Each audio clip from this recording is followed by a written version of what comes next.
जय गुरुदेव। जय गुरुदेव नाम किसका,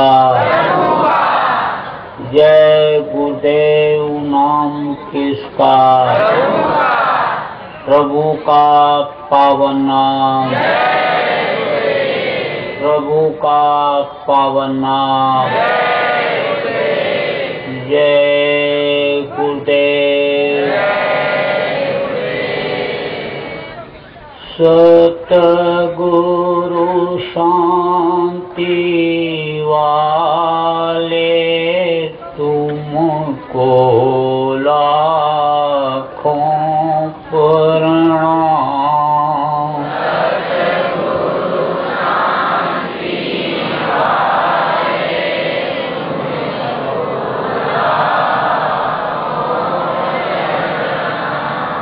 भक्तों के रखवाले तुमको लाखों प्रणाम।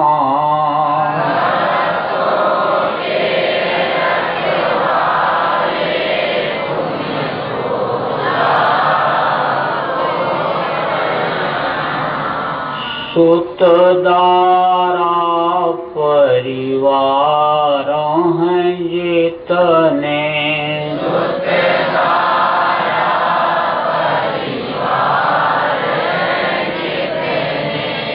सबके प्रेम बतौर हैं सपने।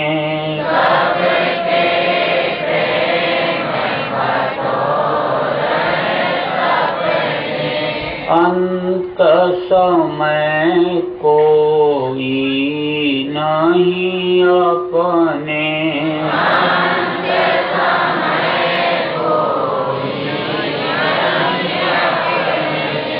वो पार लगाने वाले तुमको लाखों प्रणाम।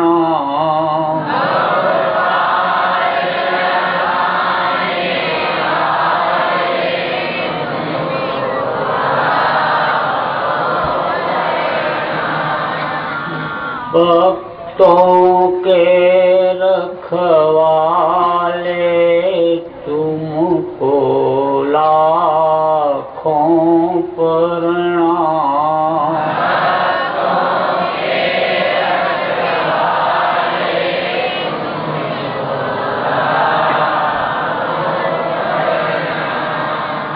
वेद वेदांत पुराण बताए,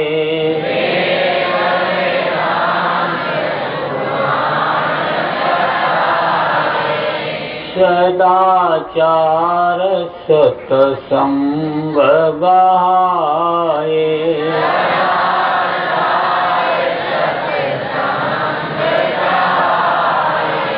ज्ञान योग का वेद सिखाए,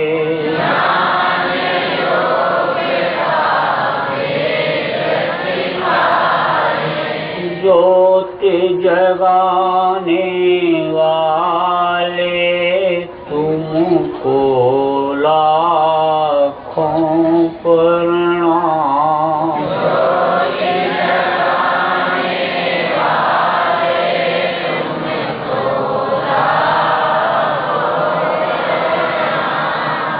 भक्तों के रखवाले तुमको लाखों प्रणाम।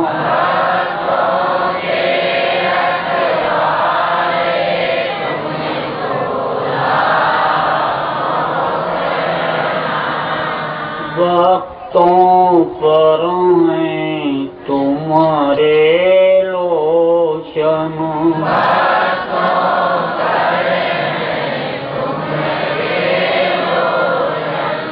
संकट तारण शोक विमोचन।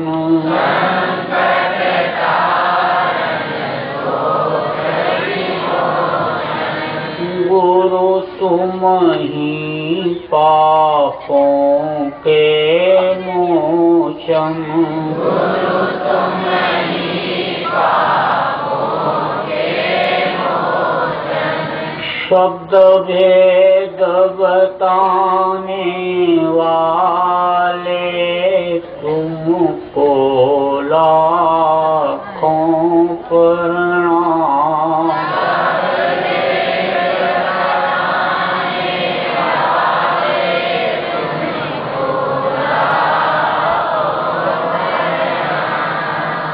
भक्तों के रखवाले तुमको लाखों प्रणाम।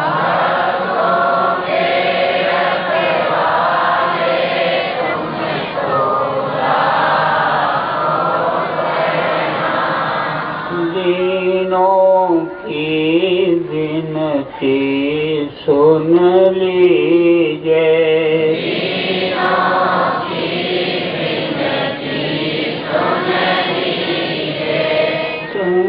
कर जानी पर कृपा कीजिए,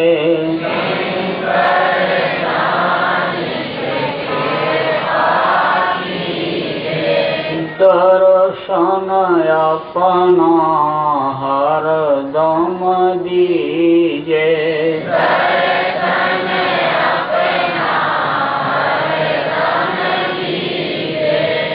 यम त्रास मिटाने वाले तुमको लाखों प्रणाम।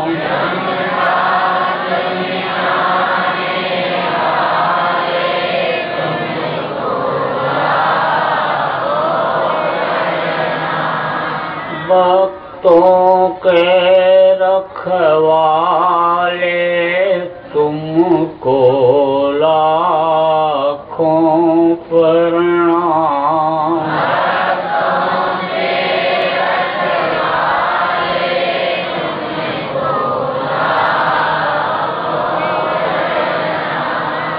सतगुरु शांति वाले तुमको लाखों प्रणाम।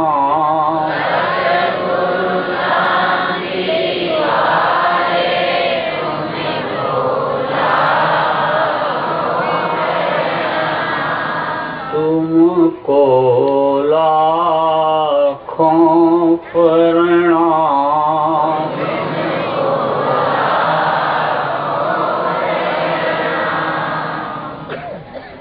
जय गुरुदेव।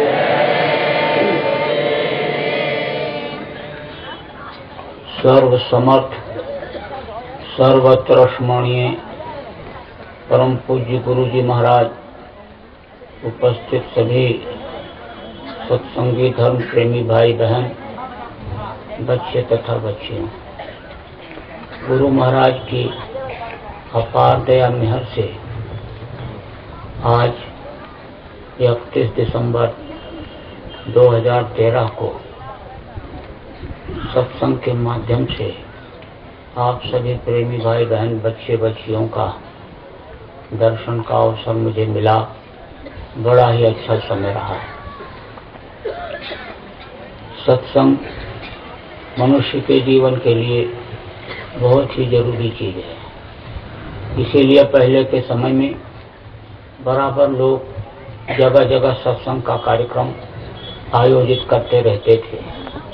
महात्माओं के आश्रमों पर, संतों के आश्रमों पर लोग सत्संग सुनने के लिए बराबर जाते रहते थे।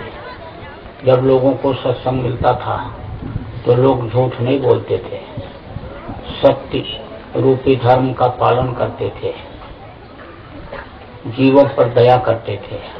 रहम, बिस्मिल्लाह रहमान रहीम जिसको कहा गया, उस रहमान को लोग हृदय में धारण किए रहते थे।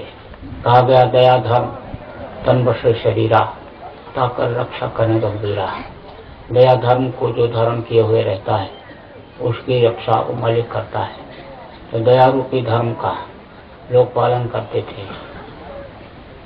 हिंसा हत्या इतनी नहीं होती थी जितना इस वक्त पर हो रही। इतना दया लोगों में था कि यानी देखते ही किसी को द्रवित होते, यानी दुखी देखते ही दया भाव उत्पन्न हो जाता था। मुंह से आवाज निकलने लगती थी, आंखों में दया झलक जाता था, क्रूरता नहीं थी। अब आप इस बात को समझो कि लोगों के अंदर में सेवा भाव था। दरवाजे पर कोई आ जाता तो लोग कहते अतिथि देवो भव, ये मेहमान नहीं है, ये देवता हैं, देवतुल्य हैं, इनकी सेवा ठीक से होनी चाहिए। लोग ये सोचते थे मेहमानों के लिए कि इनको क्या खिला दें और किस तरह से इनके लिए सेवा करें कि जिससे इनका मन प्रसन्न हो जाए, इनकी आत्मा प्रसन्न हो जाए और वो हमको आशीर्वाद दे कि जिससे हमारे गृहस्थी धनपत्र परिवार में बढ़ोतरी हो जाए। इस तरह का भाव लोगों में था। देखो, जब ये बिजली की चक्कियां नहीं थी तो माताएं अपने हाथ से चक्की पीस करके, हाथ की चक्की आटा पीस करके किसी के यहाँ गांव में कोई भी गमी और खुशी का काम होता तो ले जा करके देती थी। जैसे कोई कामकाज नजदीक आने का समय होता था, ये घी मट्ठा छाछ ये सब इकट्ठा करने लगती कि ले जा करके उनके यहाँ देंगे, लोग आएंगे खाएंगे। अपने अपने दरवाजों को साफ करते, घरों की लिपाई पुताई करते कि मेहमान अगर उनके यहाँ ज्यादा आ गए, रहने की जगह नहीं रही तो हम अपने यहाँ रखेंगे, उनकी सेवा करेंगे। जिसके घर पर मेहमान आते थे उनको उतना चिंता नहीं रहती थी जितना पड़ोस और गांव के लोगों में रहती थी। और वो मेहमान स्वागत जब होता खुश होकर के जाते, तारीफ करते कि भाई वहाँ के लोग बहुत अच्छे हैं और उन्होंने बहुत सेवा किया। अपने रिश्तेदार को भूल करके और दूसरे का नाम याद रखते और उनकी तारीफ किया करते थे।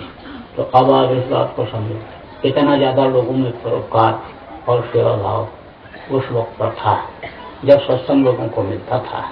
जब सत्संग मिलता था तब आदमी अपने शरीर के लिए ही नहीं, अपने आत्मा के लिए भी काम करते थे। जब सत्संग मिलता है तब इस चीज की जानकारी होती है कि दुनिया और दुनिया की चीजें ये अपनी कुछ भी नहीं है। जो कुछ भी इंसान कर रहा है अपने लिए कुछ नहीं कर रहा है, दूसरे के लिए कर रहा है।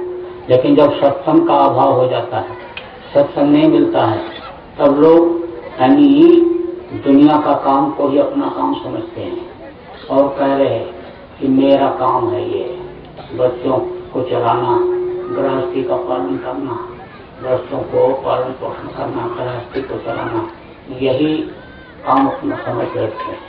अब आप इस बात को सोचो कि जो पैदा होने के पहले माँ के स्तन में दूध भर देता है, परवरिश तो वो करता है, खिलाता तो वो है, लेकिन इंसान ये सोचता है मैं नहीं करूंगा, मेरे बच्चे भूखों मर जाएंगे। इतना करने के बावजूद भी और कर्म उनके खराब हो जाते तो उसकी जब उनको सजा मिलती है तो होते हुए भी यानी भूखे रह जाते हैं। आप देखो, सब कुछ होते हुए और बीमारी हो गई, डॉक्टर ने कह दिया कि बस खाली दूध पियोगे, सब्जी का रस, फल का रस, दलिया खाओगे। अब वो मेवा मिष्ठान जो रखा रहता है उसका उपयोग नहीं कर पाता है, उसको नहीं खा सकता है। मोटे गद्दे पर बिछाने के लिए यानी मोटा गद्दा सोने के लिए लगाया है, लेकिन डॉक्टर ने कह दिया कि जमीन में सोओगे, तख्त पर सोओगे, नहीं तो ये गर्दन तुम्हारी ये जो नस है ये खराब हो जाएगी और तो तुम चल पे नहीं सकते हो, एक जगह पड़ जाओगे। तो ये यानी कर्मों के अनुसार आप देखो, उस चीज को लोग समझ नहीं पा रहे, बस घर बना रहे हैं, कहते हमारा घर बन रहा है, मकान बन रहा है, चलिए देख लीजिए, ले जा करके लोगों को दिखाते हैं कि देखो हमारा घर बन रहा है। अब कोई गया तो देखा, बड़ी तारीफ किया, अरे बहुत अच्छा खिड़की लाए, क्या दरवाजा आपने लगाया, क्या बढ़िया ये नल की फिटिंग किया। कोई आया जानकार, बोला ये दीवार हटा दो, यहाँ से इसको जोड़ दो और ये आटे ऐसा लगा दो, सुंदर लगने लगेगा, जगह निकल आएगी। तरह तरह का सलाह लोग देते, तोड़वा देते और फिर बनवाते और फिर कहते मेरा मकान बन रहा है। जब बढ़िया बन गया मकान, ड्राइंग रूम बढ़िया, सोफा सेट पड़ गया बढ़िया, जब आप समझो किचन बन गया और लेटरिन बाथरूम बन गई, मोटा गद्दा लाए और बोले इस पर सोएंगे, इस पर आराम मिलेगा, ये बहुत अच्छी चीज है। दबा दबा करके देख करके लाए, क्या बढ़िया गद्दा है। और बस जब मकान बन करके तैयार हुआ तो चिट्ठी लिख करके भेज दिया, निमंत्रण कार्ड भेजा कि हमारा मकान बन गया, आप लोग आइए, गृह प्रवेश होगा, कोई कहता भोज होगा।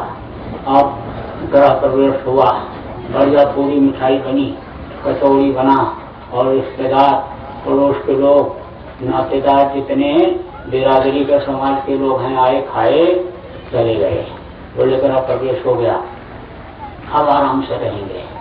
बस 15-20 दिन, 1 महीना जैसे रहे। बस इस सांस की पूंजी का खत्म होने का समय आ गया, क्योंकि सांसों की पूंजी ये गिन करके खर्च करने के लिए मिली। अब इसको जो जैसा खर्चा करता है उसी हिसाब से उसकी आयु उम्र हुआ करती है। देखो कोई 90 साल में शरीर छोड़ करके जा रहा है, कोई 80 साल में जा रहा है, कोई 70 साल, कोई 40-45 और कोई 25-28 साल में शरीर छोड़ करके चला जा रहा है। अब ये लोगों को समझ नहीं आ रहा कि भाई ये कैसे क्या है। बस तेरे रोग हो गया, रोग हो गया, डॉक्टर कहता है कि रोग हो गया, इलाज करो, इलाज भी कराए, ले गए अच्छे अस्पताल में भर्ती कराया, लेकिन 24 साल 26 साल में ही उम्र खत्म हो गई। तो उसका क्या कारण है? कारण यही है कि जो गिन करके सांसों की पूंजी मिली उसको गलत ढंग से खर्चा किया। कैसे खर्चा करना चाहिए ये भी समझने की जरूरत है। आ गया बैठे 12, चले 18, सोवे से 36 और रति क्रिया से दूनी हो गई। कह गए कब जगदीश, बैठे रहोगे एक पल में 12 बार खर्च होगी, चलोगे 18 बार खर्च होगी, सोओगे 36 बार खर्च होगी और इसी को भोग में बिताओगे 72 बार खर्च हो जाएगी। देखो 1000 वर्ष की उम्र लोगों की हुआ करती थी, ऐसे होती थी। जीवात्मा को इस शरीर से निकाल देते थे और ये ऊपरी लोकों में घूमती रहती थी, आनंद लेती रहती थी। जब ये ऊपरी लोकों में निकल जाती है, आनंद जब ये यानी लेती है, तब ये नीचे आना पसंद नहीं करती। जब अष्टावक्र ने राजा जनक की देवी दृष्टि खोली, अष्टावक्र राजा जनक के गुरु थे, एकदम टेढ़े कोबड़े एकदम से। तो उनके मन में जब ये आया राजा जनक के कि कुछ परमार्थी ज्ञान मिलना चाहिए, तो शुरू में तो उन्होंने क्या किया कि गाय 1000 मंगवाया और 20 स्वर्ण मुद्रा उसके सींग पर बांध दिया एक गाय के, और कहा जो मुझसे शास्त्रार्थ करेगा और मुझको संतुष्ट कर ले जाएगा उसको ये गाय मैं दे दूंगा। अब याकबल्ली एक ऋषि थे, उन्होंने संतुष्ट किया, लेकिन किस तरह से संतुष्ट किया कि जैसे आपको एक थप्पड़ मारा जाए तो कहा जाएगा क्या लगा, तो कहोगे चोट लगी, मार लगी, दर्द हुआ, हाँ हुआ, तो दिखाओ, तो दिखा नहीं सकते हो, चखाओ, चखा नहीं सकते हो, चखने से कोई स्वाद नहीं मिलेगा, चाटने से कोई स्वाद नहीं मिलेगा। उसी तरह से यानी यह तो उनको ज्ञान हुआ कि याकबल्य कह रहे हैं कि वो मालिक है, भगवान है, तो है वो, लेकिन उसको देखा कैसे जा सकता है कि याकबल्य के पास वो ज्ञान नहीं था, वो विद्या नहीं थी। तब फिर उन्होंने कहा कि अब जो बोध कराएगा वो 1000 गाय ले जाएगा। 1000 गाय फिर उन्होंने बुलाया और उसके सींग में 20 सोने के सिक्के गायों के बंधवाया और डिंडोरा पिटवा दिया। कहा कि जो हमको बोध करा देगा हम संतुष्ट हो जाएंगे वो ये गाय ले जाएगा। तो कहा गया कि राजद्वारे साध जन, 3 बात को जाएं, और क्या माया, क्या मीठा और क्या मान।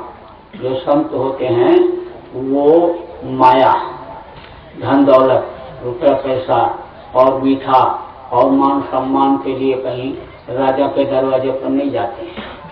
वो उस मालिक पर विश्वास करते हैं कि जो पैदा होने के पहले वहाँ के स्तन में दूध भर देता है, उस पर वो विश्वास करते हैं।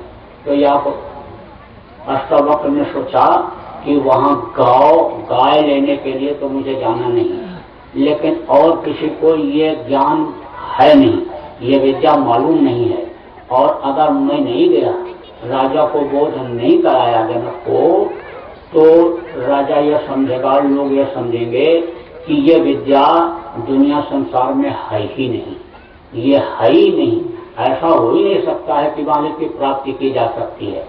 तब वो गए और उन्होंने उस वक्त पर मचान बनवाया था, मंच ऊंचा, और उस पर सीढ़ी पर जब चढ़ने लगे तो देख करके लोग हंसे, और जा करके वो चुपचाप ऐसे वहां बैठ गए।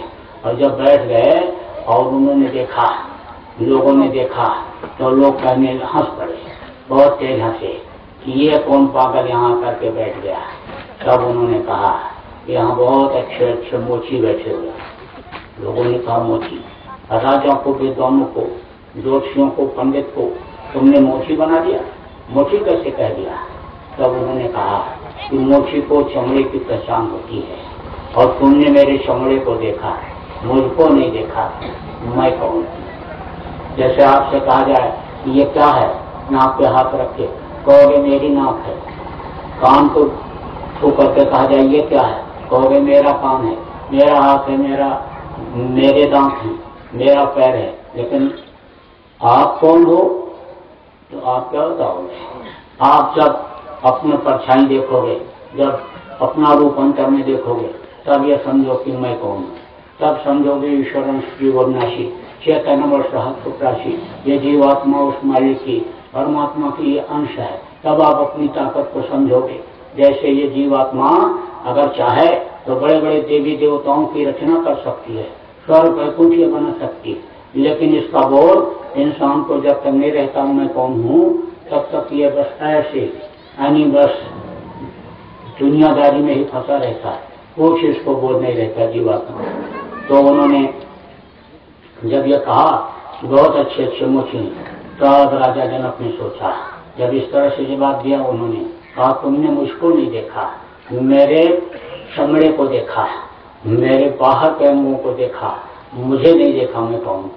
तो राजा जनक विद्वान तो थे। विद्वता अलग होती है और ज्ञान अलग होता है। विद्वता किसको कहते हैं? जो हिंदी अंग्रेजी पढ़ लेता है, उर्दू फारसी का ज्ञान कर लेता है, उसको विद्वान कहते हैं। और ज्ञानी ऐसे होते हैं जिनको पढ़ाई कुछ भी नहीं आती, मश कागज छुओ नहीं और कलम गही नहीं, हाथ से कलम छुआ नहीं, कागज छुआ नहीं, स्याही देखा ही नहीं कैसी होती है, लेकिन वो ऊपरी लोगों का वर्णन करते हैं। ये विद्या जहाँ से उतरी है वो अक्षर का ज्ञान उनको हो जाता, अक्षर पद पर पहुंच जाते हैं, उनको ज्ञानी कहते हैं। तो राजा ज्ञानी तो नहीं थे, विद्वान थे। विद्वता से उनको ये पता चला, जैसे एक थ्योरी होती है, एक प्रैक्टिकल होता है। थ्योरी किताब में पढ़ी जाती है और फिर उसमें ये रहता है कि इसमें ये डालेंगे तो ऐसे नीले रंग की गैस निकलेगी, ऐसा रहेगा। लेकिन प्रयोगशाला में विज्ञान का विद्यार्थी जब प्रयोग करता है तब उसको वो चीज दिखाई पड़ती है, ऐसे नीला पीला, कितना गहरा नीला और कितना पीला और क्या होता है, सुर्खेसा क्या होता है, इसका ज्ञान किताब से नहीं होता है, प्रैक्टिकल से होता है। तो उनको ये हुआ कि भाई ये तो हैं जानकार हैं। तब बात विवाद शुरू हुआ और फिर आखिर में राजा ने ये कहा कि घोड़े के रकाब पर पैर रखते रखते मेरी दिव्य दृष्टि अगर आप खोल दो तो मैं आपको मान लूँ अपना गुरु।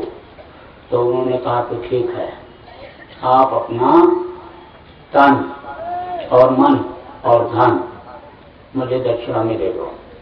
पहले वादा कराया, कहा राजा जब तू इतनी ऊंची चीज चाहता है तो उसके बदले कुछ देगा? अरे कुछ दक्षिणा देगा? राजा जनक ने कहा दूंगा, जो मेरे पास है वो मैं आपको दूंगा। बोले सोच ले। तो कहा सोच लिया। फिर बोले अरे तू देगा दक्षिणा? बोला दूंगा। सोच लिया। तब उन्होंने कहा अपना तन और मन और धन मुझे दान में दे दो, दक्षिणा में दे दो। अब तन मन धन सब कुछ जब दे दिया तो बचा ही क्या? और राजा कुछ देर तक तो सोचता रहा, लेकिन कोई चीज पाने के लिए तो कुछ छोड़ना पड़ता है। जिंदगी पाने के लिए आदमी मर रहा है और बहुत आदत उसकी खराब हो गई, जैसे शुगर का मरीज है, बगैर चीनी के मिठाई के यानी वो नींद उसको नहीं आती है, कोई चीज भाती नहीं है, हर खाने में और नाश्ते में मीठा ही खोजता है। लेकिन डॉक्टर जब ये कह देता है कि अब मीठा ज्यादा अगर खाओगे तुम्हारा हार्ट फेल हो जाएगा, अब तुम्हारी आंख की रोशनी चली जाएगी, तब वो कहता है भैया अब इसको छोड़ो, अब छोड़ो, अब जान इसके बदले में बड़ी चीज है, जान बड़ी चीज है। उसी तरह से उन्होंने सोचा, कहा कि बड़ी चीज जब कोई मिले तो छोटी चीज की कीमत नहीं लगानी चाहिए। जब दुनिया बनाने वाला ही मुझे मिल जाएगा तो दुनिया की चीजों की क्या वैल्यू महत्व रहेगा। जब चीज जो चाहेंगे उससे मांग लेंगे, ले लेंगे। उन्होंने कहा, राजा जनक ने कहा अष्टवक्र से कि हाँ सोच लिया। तो कहा तन मन धन जब तुमने सब मुझे दे दिया तो तुम जितने जूते हैं, ये लोग जो बैठे हैं, इनके जूते उतारो और बांधो गट्ठा और सिर पर रख करके और जाओ शहर में घूम करके आओ। अब सबसे बड़ी चीज तो यही खास चीज कि जूता राजा का सबका उतारना, राजा का जो पैर छूते हों, पैर पर गिरते हों जिस राजा के, और वो राजा अपने कर्मचारियों और प्रजा का जूता उतारे और उतार करके फिर गट्ठर बांध करके और शहर में घूमे, तो उसको पागल नहीं लोग क्या कहेंगे? पागल ही तो कहेंगे। लेकिन राजा ने सोचा कि जब कोई चीज पाने को होती है तो पागल बनना भी सस्ता रहता है, और वो चीज जब मिल जाती है तब तो लोग पागल ही उसको कहते हैं। मीरा को भी पागल ही कहे, पलटू नानक को भी लोग पागल कहे, तो कबीर को भी लोग पागल ही कहते रहे काशी में। तो अब चलो चलते हैं, अब जिंदगी की नई शुरुआत लगता है होने वाली है।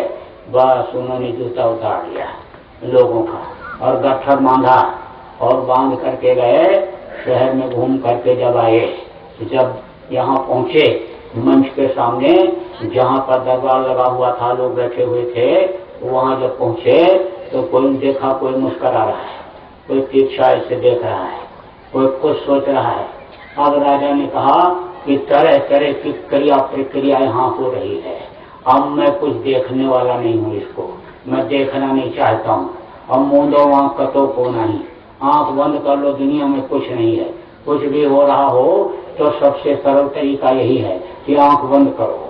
अब आंख बंद कर लिए, जब आंख बंद कर लिए तब फिर सोचने लगे कि देखो ये खजाना भी ऋषि का हो गया और ये फौज फाटे भी ऋषि के हो गए, ये महल भी ऋषि ले गए और ये बीवी और बच्चे भी मेरे नहीं रहे। अब जब मैंने सब कुछ दे दिया तो मेरा क्या रह गया? तब ऋषि ने डांटा, ऐ राजा, जब तूने तन मन और धन सब दे दिया मुझे, तो अब मन को क्यों दौड़ा रहा है उधर? मन को उधर क्यों ले जा रहा है?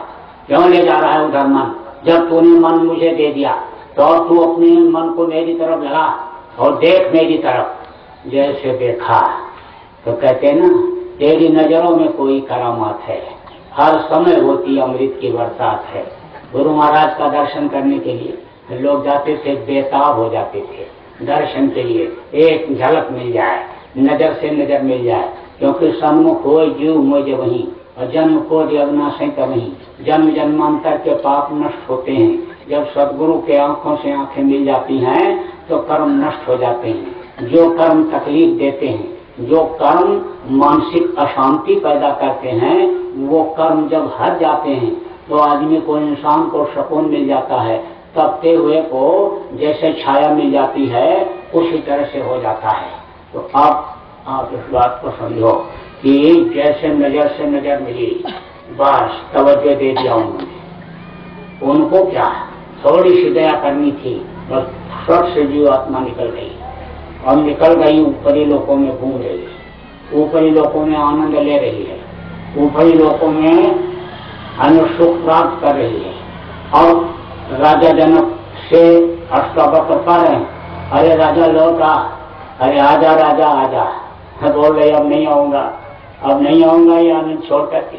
अरे बोला चल राजा लौटा, नहीं नहीं नहीं प्रभु अब मत बुलाओ, आप मुझको मत बुलाओ, अब एक बार कीचड़ से निकाल करके और फिर उसी कीचड़ में मुझको फंसाना चाहते हो। अब वहाँ गंदगी, वहाँ की गंदगी, वहाँ की बदबू मुझे बर्दाश्त नहीं हो, यह खुशबू छोड़ करके मैं अब नीचे नहीं आना चाहता हूँ। अरे बोले आजा आजा, बना कर रहा है। लेकिन आप इस बात को समझो कि पतंग जो उड़ाता है, उड़ाने वाले के हाथ में डोर रहती है, वो दाहिने घुमावे बाएं घुमावे, ऊपर ले जाए नीचे ले जाए, उसके हाथ में पतंग रहती है। पतंग तो उसी के हाथ में रहती, पतंग उड़ाने वाले के हाथ में, पावर शक्ति उसी के हाथ में रहती है। ऐसे ही सदगुरु जब दया करते हैं तो दया खींचना और दया दे करके ऊपर ले जाना ये उनके हाथ में रहता है। हाँ, उन्होंने सोचा कि भाई अगर मैं ज्यादा देर तक इसको ऊपर सैर कराऊंगा तो ये सब अभी चिल्लाने लगेंगे, मेरे राजा को मार दिया, मेरे पिता को मार दिया, मेरे पति को मार दिया, ये बच्चे और ये औरत रानी और ये प्रजा सब चिल्लाने लगेंगे। तो ये खुशी गम में बदल जाएगा, इसलिए फौरन खींच दिया उनको, तुरंत तवज्जो जहाँ हटाया तहाँ फिर आ गए। और राजा जनक देख रहे हैं कहाँ से कहाँ पहुँच गए, पहाड़ पर चढ़े थे नीचे गिर गए, खाई में गिर गए, गड्ढे में आ गए, कहाँ आ गए कहाँ आ गए। आप वो इधर उधर देख रहे हैं, चुपचाप बैठे हुए हैं, कुछ बोल नहीं रहे हैं।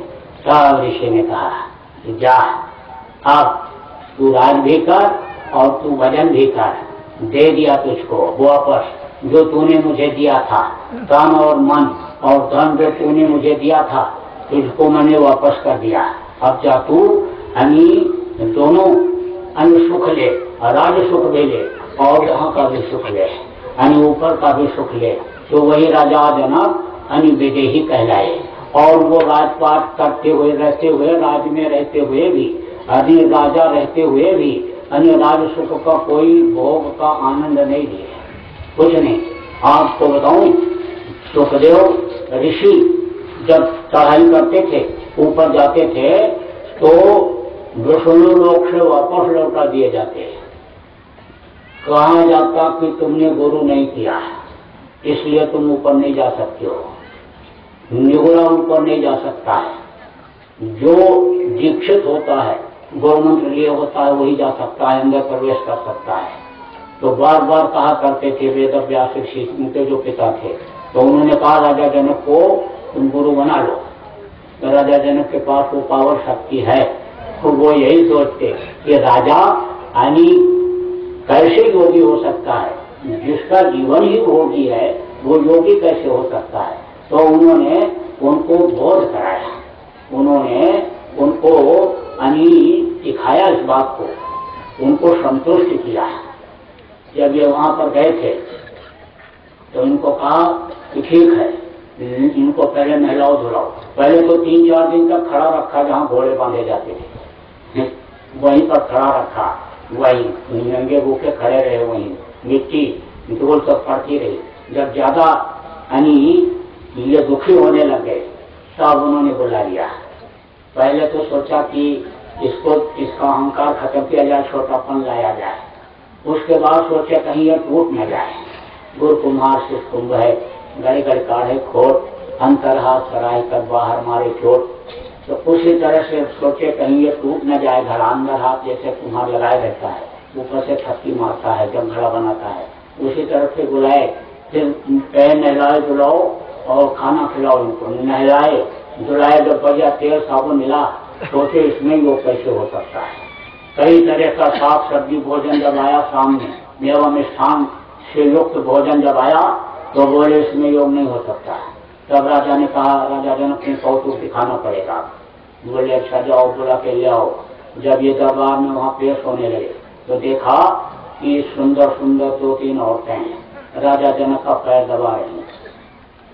बोले देखो इसमें कैसे योग हो सकता है, ये गुरु बनाने के लायक कैसे हो सकते हैं। तब तक देखा दूसरा पैर आग में रखा हुआ है, लेकिन जल नहीं रहा है। आग तो बड़ी तेजी से जल रही है, लेकिन पैर नहीं जल रहा है। बोले हैं महात्मा, पावर न होती तो आग में पैर जल जाता है। लेकिन जब हीरे जड़े हुए मुकुट पर देखे, बोले नहीं हो सकता, इतना देखो मुकुट में हीरे जड़े हुए, और ये देखो सोनी चांदी से तार से बने हुए वस्त्र पहने हुए है, इस ऐश और आराम की जिंदगी में योग कहाँ से हो सकता है। तब उन्होंने कहा, राजा जनक ने सोचा कि अभी इसको संतुष्टि नहीं हुई। तब तक एक आदमी आया, कहा कि आग लग गई, असुर सब जल गए, छावनी जल गई, बहुत नुकसान हो गया। राजा जनक ने कहा मालिक की मौज। फिर वो सब चला गया। फिर दूसरा आदमी थोड़ी देर के बाद ही आया, बोला खजाना जल गया। आग देखो बिल्कुल महल तक पहुंच गई, ये देखो खिड़की के अंदर बाहर तक आ गई, अभी अंदर प्रवेश करने वाली है।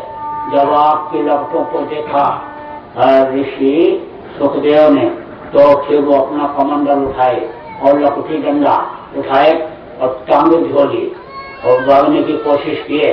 तो राजा जनक दौड़ करके पकड़े, बोले कहाँ जा रहा है। अपना कमंडल बचाने के लिए ये झोली और लपटी, ये लकड़ी डंडा, ये बचाने के लिए जा रहा है।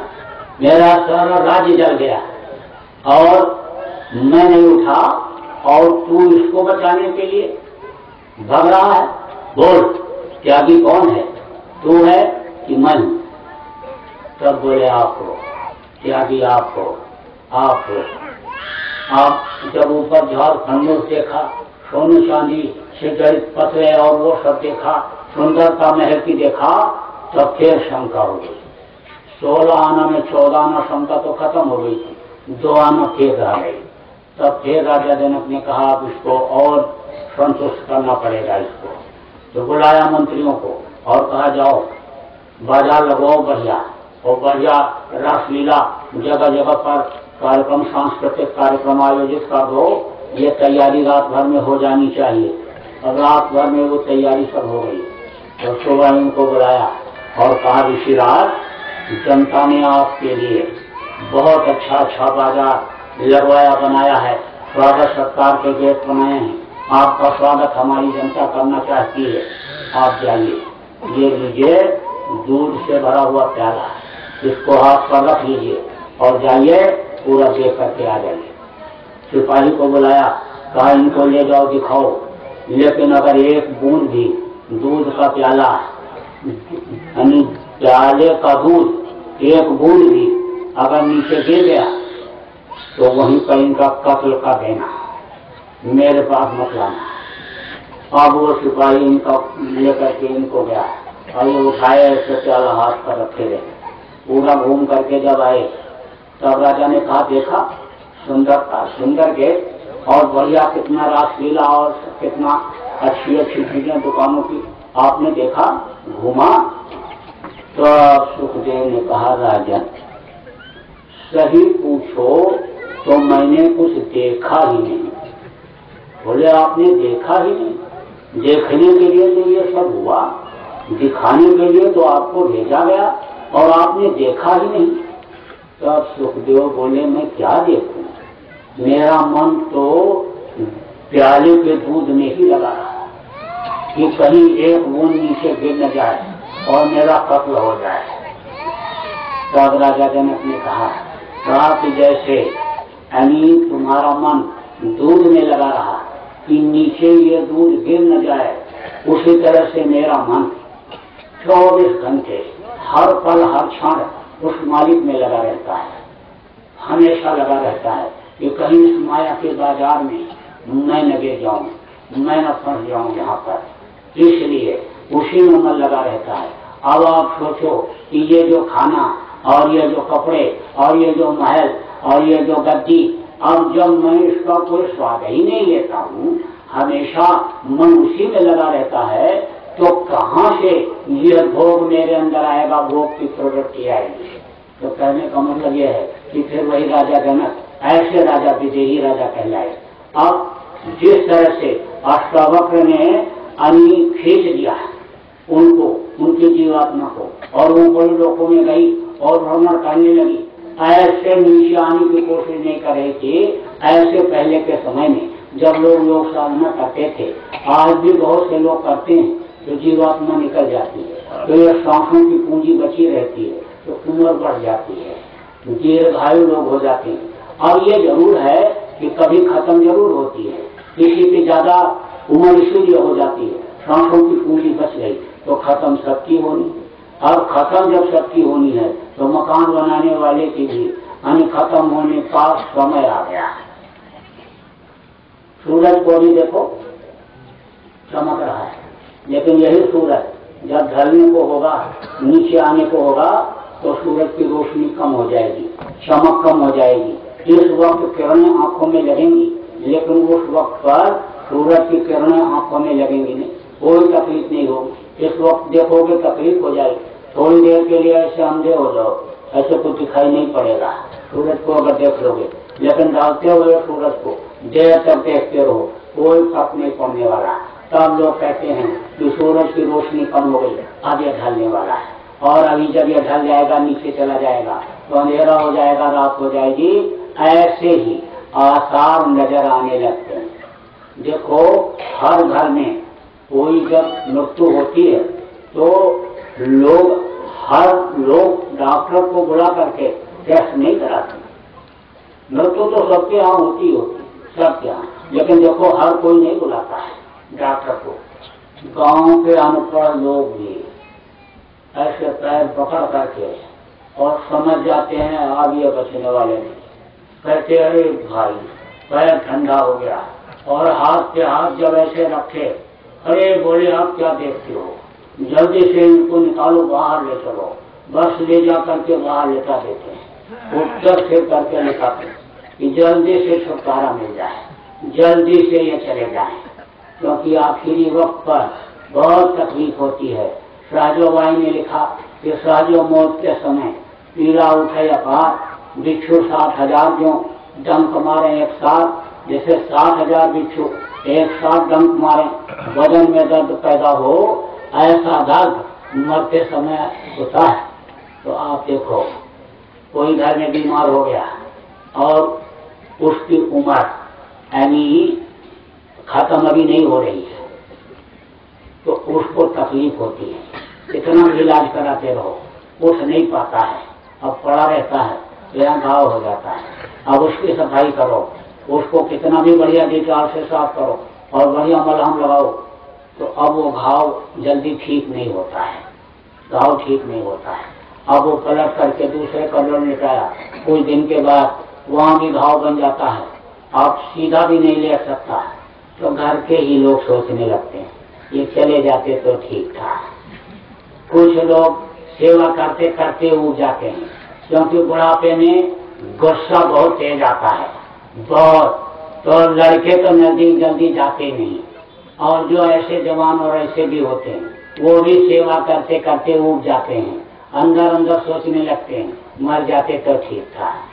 जो देखने के लिए जाते हैं, देखने के लिए जो पड़ोस के लोग रिश्तेदार आते हैं और देख करके वापस लौटते हैं, और घर के लोग पूछते हैं कि क्या हाल है उनका, देख करके आए, बोले बड़ी दुर्गति है। अब तो इस जिंदगी से अच्छा कि उनके श्वास ही खत्म हो जाते, निकल जाते, वो छोड़ दुनिया चले छोड़कर चले ही जाते तो ठीक था। तो अब आखिरी वक्त पर तकलीफ होती है किसी तरह की, कर्मों के अनुसार सजा मिलती है। इस वक्त पर जो मारते हैं काटते हैं वही जानवर कभी कभी मरने वाले को दिखाई पड़ते हैं, वो चिल्लाने लगे, और देखो ये गाय सींग मार रही है, गाय सींग मार रही है, गाय सींग मार रही है, देखो ये सींग मार रही है। और चिल्लाते तो लोग कहते हैं कहाँ गाय सींग मार रही है।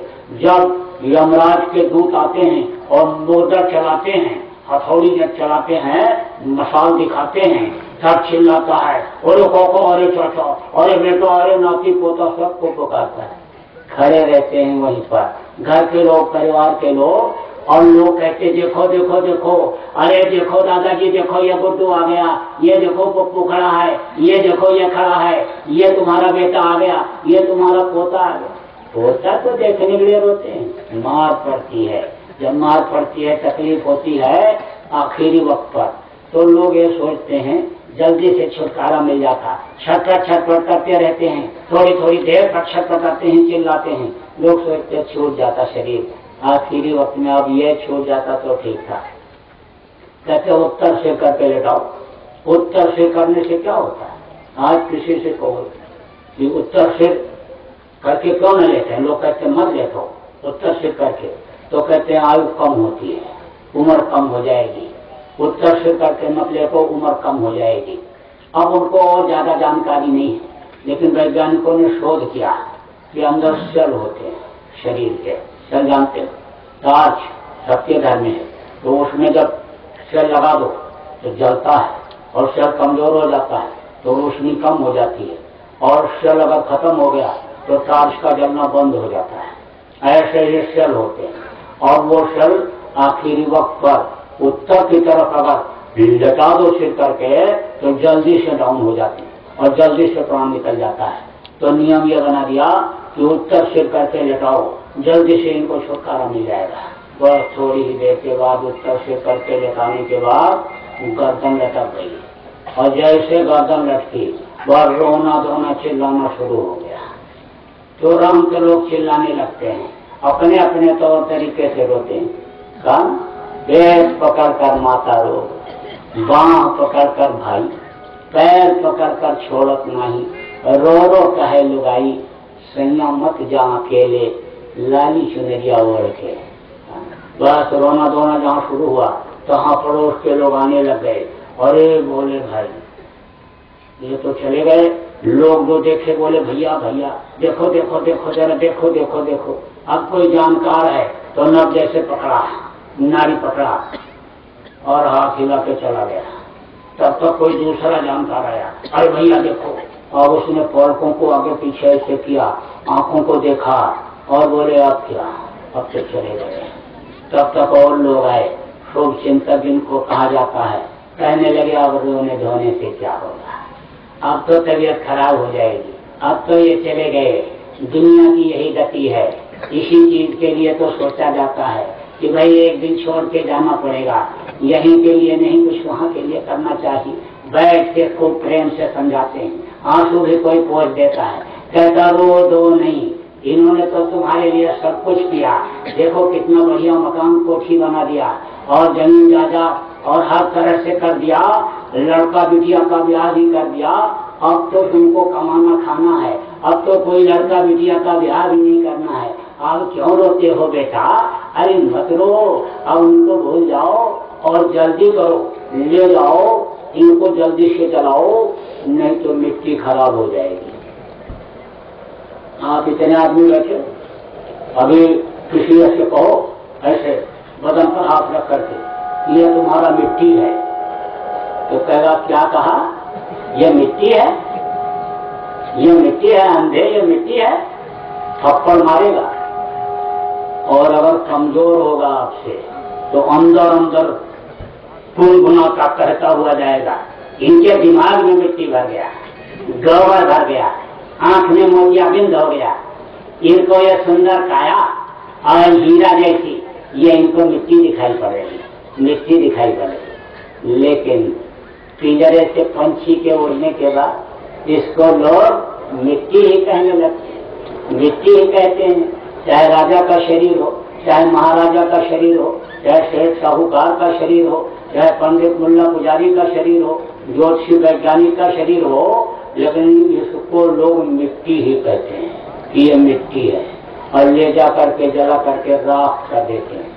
हाड़ जले जो ला करी और केश जले जो घास, जैसे घास जलती है ऐसे ये बाल जल जाती है। चूल्हे में लकड़ी लगाओ, चट चट करके जलती है, ऐसे ये हड्डियां जल जाती हैं। बस 2-4 दिन 5 दिन दरवाजे पर लोग आते हैं, अच्छी अच्छी बातें करते हैं, बैठे रहते हैं, फिर 12-13 खाकर रिश्तेदार नातेदार जिस तक चले गए, चले गए। आगे हुआ तो समझो कि उस घर में जो इतना प्रेम से बनाया था, दिन रात उसी को बनाने सजाने संवारने में लगे हुए थे, कोठी को मकान को, उसमें कौन रहता है? लड़का। अगर लायक हुआ तो लड़के लायक कैसे होते हैं? उनको खिलाओ, उनको पहनाओ, और जब वो घर से स्कूल जाए पढ़ने के लिए तब ध्यान रखो कि स्कूल पहुंच रहा है कि नहीं, कहाँ जा रहा है, क्या